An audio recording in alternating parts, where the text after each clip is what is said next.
ہمارے بھائی ہیں کہ جو ہر اعتبار سے ہمارے کلمے کے بھی شریک ہیں، قرآن کے بھی، ہمارا کعبہ، ہمارا کلمہ، ہماری نماز، بہت ساری چیزیں ہیں کہ جن میں آپ ہمارے برابر کے شریک ہیں۔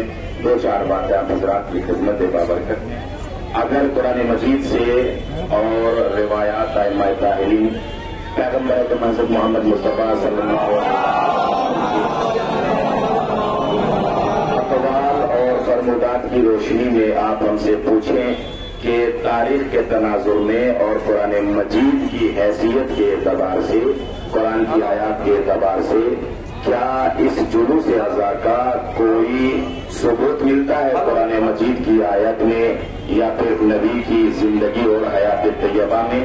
تو ان تمام تر چیزوں کو بیان کرنے کا تو ٹائم ہمارے پاس ہے نہیں۔ مفصل کتابیں لکھی گئی ہیں اور مسلسل علماء کرام سے آپ سنتے رہتے ہیں، یعنی اگر آپ مجمل طور پر بھی سننا چاہیں تو یہ سمجھ لیجئے کہ جیسے جناب آدم علیہ السلام اپنے بیٹے پر کریا فرماتے رہے، جیسے جناب یعقوب اپنے یوسف پر کریا فرماتے رہے، جیسے اسی طریقے سے دوسرے انبیاء کرام علیہ السلام نے مصیبتوں میں صبر بھی کیا ہے اور ساتھ ہی ساتھ جو ہے وہ ظلم کے خلاف آوازیں بلند بھی کی ہے۔ ظالمین کی حمایت کسی نے بھی نہیں کی ہے۔ ہر سچا اور اچھا انسان ظالم کی حمایت نہیں کرتا ہے بلکہ وہ مظلوم کے ساتھ رہتا ہے۔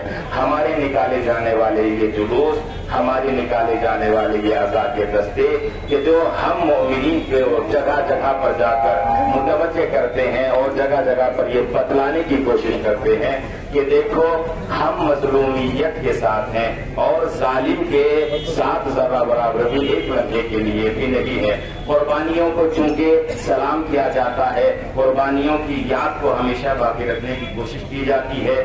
ہم ہندوستان میں رہتے ہیں، 15 اگست کا دن، 26 جنوری کا دن ہمارے لیے بہت شکریہ ہمارا ہوگا، تو جس کا کسی پر احسان ہوتا ہے اس شکریہ کو جو ہے وہ یاد کیا جاتا ہے۔ یہ شکرانے کے طور پر ہم حسین کی عزاداری منا کر بتاتے ہیں کہ حسین آپ کا شکریہ۔ اور ظاہر ہے اگر 15 اگست میں اگر 15 اگست میں مہاتما گاندھی کو یاد نہ کیا جائے، کچھ دن کے بعد لوگ بھول جائیں گے، کسی کو پتہ بھی نہیں چلے گا ہندوستان میں کیا ہوا تھا، ہندوستان کی سرزمین پر کون سا واقعہ رونما ہوا تھا۔ لہذا ضروری ہے کہ ہمیشہ ہمیشہ 15 اگست کی یاد منائی جاتی رہے۔ قرآن مجید سورہ ابراہیم میں جناب موسیٰ علیہ السلام سے اللہ تبارک و تعالیٰ نے فرمایا تھا وَذَكِّرْهُمْ بِأَيَّامِ اللَّهِ، اے میرے کلیم ان لوگوں سے کہو، اپنی قوم والوں سے، کہ جو اللہ کے دن ہے ان کو یاد رکھو۔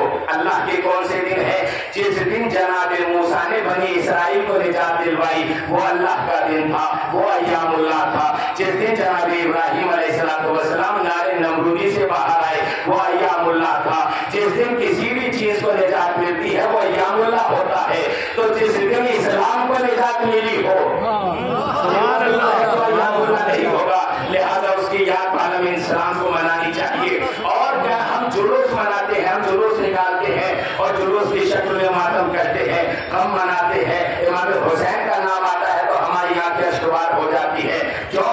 اس لیے کہ ہم اس بات کا ثبوت دینا چاہتے ہیں کہ امام حسین علیہ السلام کے سلسلے میں اگر نبی نے ہم سے پوچھ لیا کہ تم کس طرف تھے، خوشی منانے والوں کی طرف تھے یا غم منانے والوں کی طرف، تو کم سے کم ہم یہ تو کہہ سکتے ہیں اللہ کے نبی آپ کے نواسے کی شہادت پر ہم نے ڈھول نہیں بجایا تھا، ہم غم منانے والوں میں تھے۔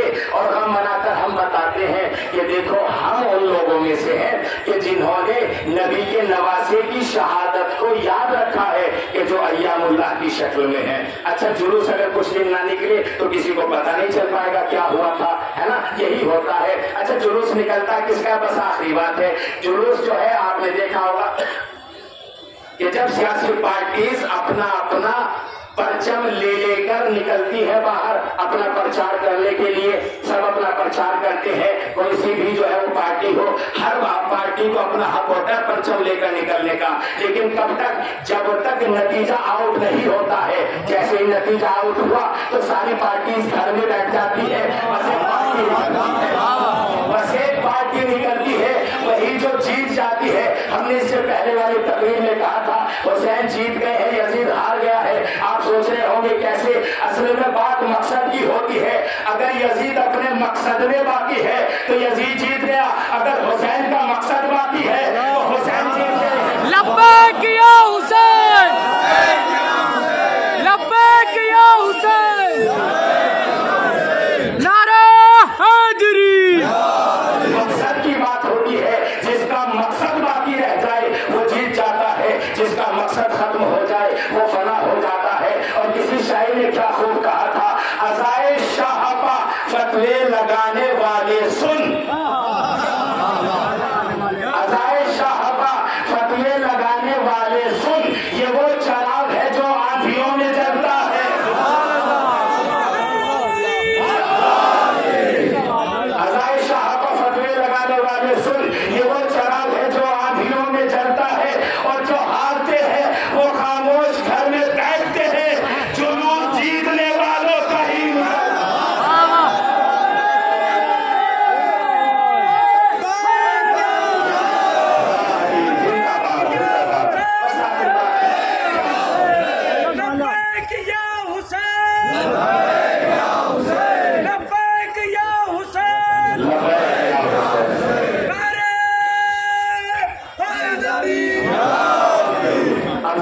ہندوستان کی سرزمین پر جہاں سارے ایگزامپلس دیے جاتے ہیں، اگر وہاں خواجہ اجمیری کی بات نہ کی جائے، علامہ اقبال کی بات نہ کی جائے تو بات ادھوری رہ جاتی ہے۔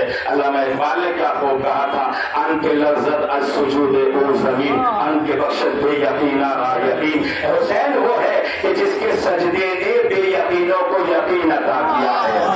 حسین وہ ہے کہ جس نے آخری سجدہ اتنا عظیم کیا ہے کہ جس کے سجدے سے زمین لرزی ضرور ہے، لیکن یاد رکھو، علامہ اقبال صاحب کہتے ہیں، یاد رکھو، ہزار سر ہے، کسی دوسرے شاعر کے شعر کی شکل میں علامہ اقبال کا بھی مفہوم یہی ہے، ہزار سر ہے نمازیں جنہیں بچاتی ہے، نماز کو جو بچا لے وہ سر حسین کا ہے۔ نماز کو جو خواجہ اجمیری صاحب نے کہا تھا، یہ کوئی انہوں نے ایسی شعر نہیں کہا تھا، نہیں بلکہ عرفان کے چوتھی منزل پر ایمان کی جو ہے وہ آسمان اور فلک اول سے بھی اوپر ان کا دماغ تھا جب انہوں نے یہ بات کہی تھی۔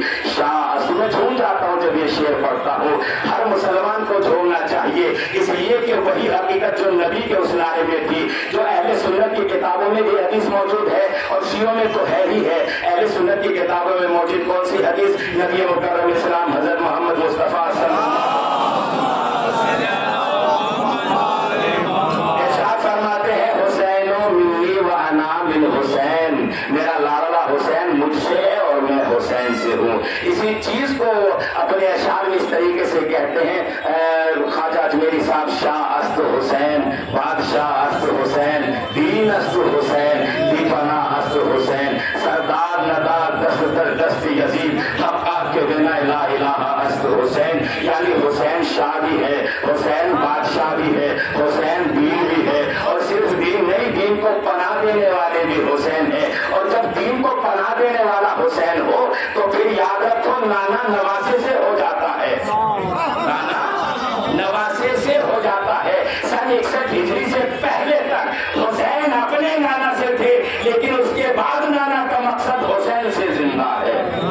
آخری شعر جو کہا ہے اس کی تشریح بس چھوٹی سی مختصر الفاظ میں آپ کی خدمت میں پیش کروں، سردار ندار دست در دست یزید، حقا کے بنا لا الہ است حسین۔ خواجہ اجمیری صاحب فرمانا یہ چاہتے ہیں، یاد رکھو جب یزید نے بیعت طلب کی تو ساری دنیا نے، سارے صحابی زادوں نے، مدینے کے سارے لوگوں نے، سب نے بیعت کر لی تھی اور ایک حسین نے بیعت نہیں کی تھی۔ اگر یزید سے بھی آپ پوچھیں کہ یزید تجھے کیا ہو گیا ہے، ایک انسان ہی تو ہے، اگر معاشرے کے سارے لوگ کسی کو ماننے لگے، ایک انسان نہ مانے تو کسی پر کوئی فرق نہیں پڑتا، لیکن یزید ملعون کی خود آواز آئے گی کہ سب کی بات اور ہے، حسین کی بات اور ہے۔